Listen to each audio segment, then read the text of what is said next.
Oi gente, eu sou a Duda e hoje eu estou aqui finalmente para nós conversarmos sobre A Dança da Morte de Stephen King. Bom, Stephen King é um dos meus autores favoritos, assim, da vida, então eu pretendo fazer vídeo de tudo que eu ler deste autor. A Dança da Morte não poderia faltar, especialmente porque esse aqui entrou nos meus favoritos de 2020. E então vamos conversar sobre este calhamaço do Stephen King, que tem 1250 páginas, possivelmente o livro único maior que eu já li na vida. E foi leitura conjunta, né? Fizemos leitura conjunta aqui no canal com a Ju do Nuvem, com a Barbie dos Segredos Entre Amigas, então rolou 3 lives com spoilers sobre este livro. Caso você chegue aqui querendo dar uma olhada no livro e quiser acompanhar essas lives com spoilers, as lives estão nos canais respectivos, né? Tem a parte 1, parte 2 e parte 3. Eu vou deixar essas partes aqui embaixo no vídeo, cada uma das partes, cada uma das lives, caso você queira acompanhar. Afinal de contas, são mais de 3 horas conversando sobre A Dança da Morte. Um dos motivos pelo qual eu acabei até atrasando um pouco o vídeo, né? Esse aqui foi um livro que eu li entre junho e setembro de 2020 e o vídeo está saindo apenas agora, em 2021, mas não podia faltar. Esse meu livro só não tá todo marcado porque eu li basicamente esse aqui no Kindle, gente. Realmente foi um livro que eu li quase inteiro no formato digital, porque ele é muito pesado, então acabei fazendo várias anotações no Kindle. Então esse aqui é um dos primeiros livros de Stephen King, que por sinal na ordem dos primeiros eu já tinha lido todos. Foi até um dos motivos pelo qual eu quis ler este aqui também, porque dos primeiros livros que o autor publicou só estava faltando o A Dança da Morte pra mim, que tem o título original The Stand. Eu fui até dar uma olhada, gente, esse aqui é o 4º livro publicado do Stephen King, depois de Carrie a Estranha, A Hora do Vampiro, Salem e O Iluminado. E desses eu já tinha lido todos, então realmente chegou a vez da Dança da Morte, que foi publicada em 78.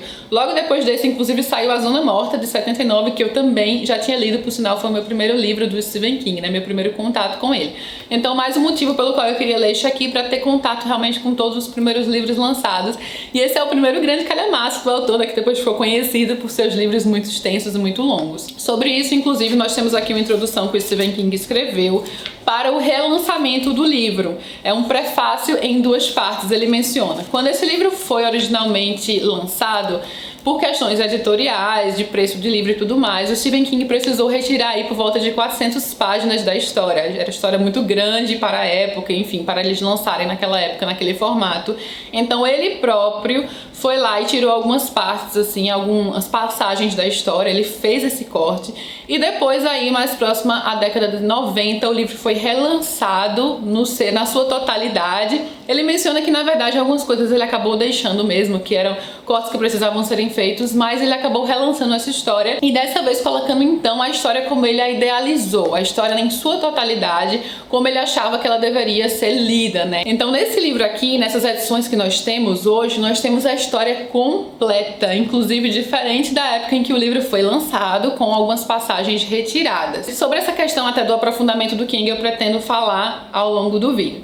Mas aqui nós temos uma história dividida originalmente em 3 partes, e são 3 partes muito bem separadas na história, enfim, cada uma dessas partes abordando aspectos diferentes, momentos diferentes desse universo pós-apocalíptico que o King criou aqui. Em suma, nós temos então um vírus que é liberado por conta de um acidente, e é um vírus extremamente mortal que vai matar 99% da população mundial. Nós temos um foco nos Estados Unidos, nós só acompanhamos os Estados Unidos, mas é isso que a gente sabe, isso que a gente conhece. Logo no começo, então, na primeira parte dessa história, intitulada Capitão Viajante, nós vemos esse vírus sendo liberado, as coisas saindo completamente do controle. Essa primeira parte do livro inteira, eu acho que no final das contas é uma das mais interessantes, porque ela é justamente focada em nos mostrar como esse vírus se alastrou pelos Estados Unidos, tanto é que o título Capitão Viajante vem daí, porque as pessoas são contaminadas muito rápido, o vírus viaja muito rápido, e é algo que na época em que eu estava lendo, e até hoje, claro, a gente tem uma relação mais próxima, até mais emocional, mais emotiva, né, com este momento, porque estamos passando por uma pandemia mundial, e aqui na história é exatamente através do contato que as pessoas têm umas com as outras, de uma forma completamente involuntária, né? Elas não têm noção do contágio, elas não têm noção do perigo dessa nova gripe. As pessoas simplesmente começam a se sentir um pouco mal, a tossir, a tosse já deixa assim antever o cenário, né? Então quando a gente vê que um personagem tossiu ali perto, a gente já imagina o pior. Então as pessoas simplesmente acreditavam que era mais uma gripe comum, até que a coisa vai ficando cada vez pior. E a descrição dessa doença, de como ela atua, é realmente assim grotesca, né? Algumas passagens a gente vai ver o que ela faz no corpo humano. Então tem esse lado assim mais desesperador nesse quesito, especialmente porque, né, estávamos passando por todo esse medo do contágio. Então aqui as pessoas também passam esse contágio muito rápido. E pessoas comuns, então, nos seus cotidianos, dá até aquela dorzinha no coração, porque a gente sabe que tudo vai mudar, assim, irremediavelmente. Essas pessoas comuns e como elas tiveram um contato com o vírus. A gente vai acompanhando algumas pessoas específicas que acabam por ser imunes, né? Que serão os nossos personagens principais. Então a gente vê tudo desandar ao redor de uma pessoa, menos ela própria. Então também nesse primeiro momento, além da gente entender como a Capitão Viajante, como esse vírus se espalhou, e também, obviamente, a irresponsabilidade tremenda do governo e de como os responsáveis, as autoridades lidam com isso. Aliás, uma coisa interessantíssima também a ser dita sobre o livro, que é o fato dele ter sido escrito na década de 70, dá um novo tom totalmente diferente do que nós temos hoje, porque a gente hoje tem o benefício, né, de um mundo globalizado e informado. Então a informação voa, a informação é muito rápida para todos nós. Claro que isso também gera uma desinformação, né? Mas nós temos muito mais acesso ao que está acontecendo, é muito mais difícil ocultar. Em contrapartida, aqui era mais fácil, né? Simplesmente proibir de ser veiculado na televisão. Algumas pessoas não iam concordar com isso, iam tentar ao máximo soltar aqui e ali, iam contra as ordens, mas não existia simplesmente pegar o celular e filmar o que estava acontecendo em determinada parte. Então as pessoas ficavam muito mais desinformadas e o medo e a desinformação serviram para identificar o horror. Então é algo que a gente acompanha muito aqui e faz a gente pensar, né, sobre esse mundo globalizado e os benefícios também que a gente tem em ter essa informação na palma da mão. Por sinal, gente, enquanto eu estava lendo, eu até pensei sobre a questão do livro ser escrito na década de 70 e na verdade ser ambientado na década de 90, mas eu descobri que na real ele era na década de 70 mesmo, mas que na revisão, né, que ele foi relançado, Stephen King mudou para a atualidade da revisão. Então por isso que no livro eles estão aqui na década de 90, né, que era quando ele lançou essa nova versão. Que não muda muita coisa em termos tecnológicos, né, ocorreram alguns avanços, mas nada que fizesse grandes diferenças aqui. Então é desesperador aqui a situação, como as informações são manipuladas. E aqui nós temos então uma grande falha do governo. Era um experimento secreto, né, que vai contra inclusive um acordo internacional. Era um vírus que não poderia ter sido criado e por isso existe toda essa manipulação ao tentar esconder a liberação desse vírus. É incrível como a gente vai conhecendo os personagens principais, os dilemas que eles estão vivendo, e o King dá um aprofundamento muito grande a isso. E é justamente isso que eu ia mencionar, né? Que ele próprio fala na introdução sobre essa questão dele ter colocado novamente os trechos que ele precisou retirar, porque dá um aprofundamento, uma dimensão de personagens muito maior. E isso é o que eu sempre achei em relação aos livros dele. Algumas pessoas falam que são muito detalhados, que tem muitas informações desnecessárias, e eu não penso dessa forma. Eu realmente amo como o Stephen King consegue mergulhar dentro de uma história, sabe, a ponto do leitor se sentir ali com aquilo tudo acontecendo. Sempre soou pra mim plausível, sabe, como uma verdade, pela forma como ele escreve, pela profundidade imensa que ele dá aos seus personagens, justamente nesses momentos que parecem assim ser desnecessários para algumas pessoas. Pra mim é exatamente o oposto, porque eu sinto que eu conheço aqueles personagens, sabe, os defeitos, as virtudes. São personagens que carregam uma dualidade muito grande, e isso a gente vai ver aqui nesse livro muito bem, né? Vários personagens que vão nos surpreender em diversos sentidos, alguns tanto para o bom, outros tanto para o mal, atitudes inesperadas, desenvolvimento, progressão de amadurecimento também, dessa jornada que eles vão passar aqui na história, que não é nada fácil, né? Então realmente aqui tem uma grande batalha, e é uma batalha interna também de cada um, que cada um vai precisar enfrentar, num momento que não vai dar para ser imparcial, né? Você precisa escolher um lado nessa história. E por mais que aqui a gente tenha então esse vírus que foi criado em laboratório, essa parte de ficção científica muito clara, tangível, né? Algo na realidade, nós também temos aqui uma ficção pós-apocalíptica com esses ares bem teológicos. É meio que uma viagem num cristianismo obscuro, né, pelas palavras do próprio King. Então ele coloca assim muitos aspectos religiosos nessa história. Afinal de contas, a batalha entre o bem e o mal é justamente isso aqui. Digamos que seria um Armagedon, né? Um apocalipse que acontece e as pessoas vão precisar aqui tomar um lado. Os últimos remanescentes da humanidade, focado nos Estados Unidos, né, que é como a gente vê, eles precisam tomar uma decisão, porque existe aqui já essa atmosfera sobrenatural de um ser muito maligno de um lado, no oeste, e um ser benévolo, uma mulher, uma anciã, que então representa o bem aqui, que é a mãe Abigail. A mãe Abigail do lado do bem, que é a Whoopi Goldberg, inclusive, né, nessa nova adaptação, e o Randall Flagg, um dos grandes vilões do Stephen King, que aparece pela primeira vez em A Dança da Morte, um personagem que já apareceu em outros livros do King e que por isso eu também queria muito ter esse primeiro contato, porque foi a primeira vez que ele apareceu, né? A entrada do personagem no universo do King, um personagem que não é apenas um homem, ele não é simplesmente um homem normal e vilão, ele é um ser também com muitos poderes, e ele realmente é daquele vilão bizarro, sabe? Porque desde essa primeira parte a gente tem alguns vislumbres do Randall Flagg, do que ele é capaz de fazer. É aquele personagem que não vai possuir a ambivalência que a gente espera nos seres humanos comuns, até porque ele não é um ser humano comum. Ele é um personagem que vai conter tudo do pior e do mal, assim, realmente do deturpado e do terrível dentro de si.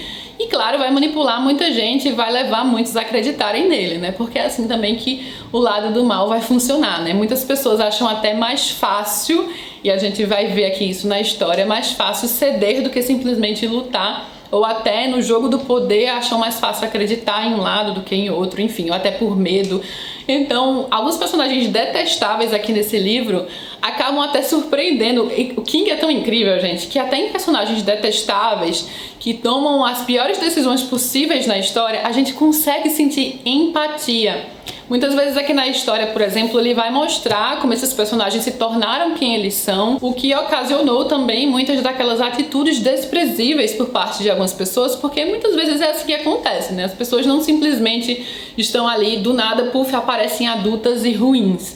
Então aqui ele mostra que muitas dessas pessoas até são um resultado do meio em que elas viveram, de como elas foram tratadas, muitas vezes pela sociedade, enfim, pelas pessoas que estavam ao seu redor. Obviamente isso não é determinante 100%, porque também temos personagens aqui que sofrem muito, que são tratados da pior forma possível e têm muita força interior e escolhem o lado do bem. Uma das coisas mais fortes desse livro é justamente isso, são os personagens. Eles são sensacionais, do tipo que você sente que os conhece, sabe? Parecem pessoas reais. O King, inclusive, menciona isso na introdução, né? Que algumas pessoas conversavam com ele como se esses personagens existissem. Ou pessoas mesmo que os leitores aprenderam a amar, como que os leitores conhecem já, especialmente numa história tão longa assim, né? A gente meio que se afeiçoa bastante aos personagens, ao que eles têm a oferecer e até a fragilidade que eles possuem, né? Em meio a tudo isso e onde eles adquirem força. São muitos obstáculos aqui na história, porque óbvio que numa situação pós-apocalíptica o pior da natureza humana vai aflorar. A gente pensa que supostamente deveria ser o oposto, né? Quando basicamente toda a população do mundo morre, as pessoas deveriam se segurar umas nas outras, enfim, né? Aquele resto de humanidade, mas muitas vezes isso vai abrir aí para a barbaridade. Na segunda parte do livro, em que já ocorreu esse apocalipse, enfim, que temos apenas alguns personagens, né? O que restou da humanidade, as pessoas tentando se rearranjar, e a gente vai ver alguns dos nossos personagens se encontrando finalmente, né? Alguns desses que a gente conheceu na primeira parte. Também vai falar muito sobre isso, né? Sobre a extinção da sociedade, o rearranjamento das coisas e o ser humano como um animal social, e essa parte do estudo do ser humano em sociedade a partir daí. Até porque um dos personagens é sociólogo, né? Um dos melhores personagens, que é o Glenn, ele era professor, então ele pensa muito sobre a situação e pela primeira vez ele vai poder ver como a coisa vai andar. Então tem esse teor mais antropológico e estudar e pensar sobre o ser humano, sobre as ações do ser humano em sociedade, até como a própria fragilidade das pessoas vai ser despertada, né, para um lado ou para o outro. Nesse segundo momento a gente vai ver bem mais dessa organização social, dos dilemas, aprofundamento dos dilemas dos personagens, né? As coisas vão ficando cada vez mais difíceis, até porque a segunda parte do livro, gente, ela vai quase até o final. A terceira terceira parte temos aí apenas umas 250 páginas. Essa segunda parte são 600 e poucas páginas do livro, né, o grosso do livro. Ela vai desenvolver muito, né, tanto a separação entre bem e mal, a escolha das pessoas, né, o posicionamento das pessoas, como também o aprofundamento de traumas e questões que vão levar alguns personagens a tomarem algumas decisões catastróficas, né? Então dá toda aquela agoniazinha que o Stephen King já é acostumado, né, a despertar nos leitores. Agora, acima de tudo, ele é um livro que me deixa muito empolgada, me deixou muito empolgada em todos os momentos, sabe? Eu achava tudo muito fascinante. Há um pouco mais das personagens centrais aí, dos polos opostos. Por exemplo, a gente já tinha visto um pouco do Randall Flagg e a gente sabe bem o que esperar do Randall Flagg, né? Mas em relação à mãe Abigail, sempre foi uma personagem assim que eu tinha muita curiosidade, especialmente no começo do livro se fala pouco dela, só apenas na segunda parte que a gente vai ver um pouquinho mais, e eu posso dizer que ela foi uma personagem de uma forma totalmente diferente do que eu imaginava, sabe? Ela é uma personagem que também apresenta fragilidade, porém, em contraste com essa força tremenda, né, que entra aí as questões teológicas envolvidas, a gente vê muito do passado também da mãe Abigail, acompanhamos aí um ser humano normal, porque ela é um ser humano, então ela tem também alguns defeitos, ela não é aquele ser perfeito, por mais que ela seja a representação do bem aqui nessa história, o que eu achei interessantíssimo. Então a gente vê um pouco mais do passado dela e do papel que ela terá aqui nessa história, também um papel bem diferente do que eu imaginava. Esse desdobramento do livro em relação à segunda parte, do papel da mãe Abigail, enfim, depois dos desdobramentos em relação a isso, não foi como eu esperava na história, o que eu gostei, porque eu acho que eu tava pensando assim, originalmente eu lembro de estar pensando em um final diferente do que aconteceu, sabe? Inclusive, o final dessa história, eu não vou contar spoiler nenhum, podem ficar tranquilos, mas é um final que divide opiniões, vou apenas dizer isso. Porém, eu gostei do final, eu acho que o final foi bem coerente com tudo que a história apresentou. E na série, que acabou de estrear, teremos um final diferente. Aqui no Brasil, a série está sendo transmitida pelo Stars Play, que eu assisto através da minha assinatura do Prime Video, né? Eu assino o Prime Video e dentro do Prime Video tem alguns canais que você também pode assinar e eu vejo o Stars Play por lá. Eu só fiquei bem triste porque é um episódio por semana. Eu achei que o negócio ia estrear agora dia 3 de janeiro. Eu tô gravando esse vídeo no dia 5 de janeiro, eu vou postar ele um pouquinho depois. Mas eu achei que ia estrear a temporada completa, porém só um episódio, então eu só assisti o primeiro episódio até o momento, né? Tem muitos atores famosos conhecidos nessa série e a série vai brincar mais com o tempo. Ela vai alternar muito mais do que no livro entre os tempos em que a história se passa, então ela vai pro passado, vai pro futuro, volta, enfim.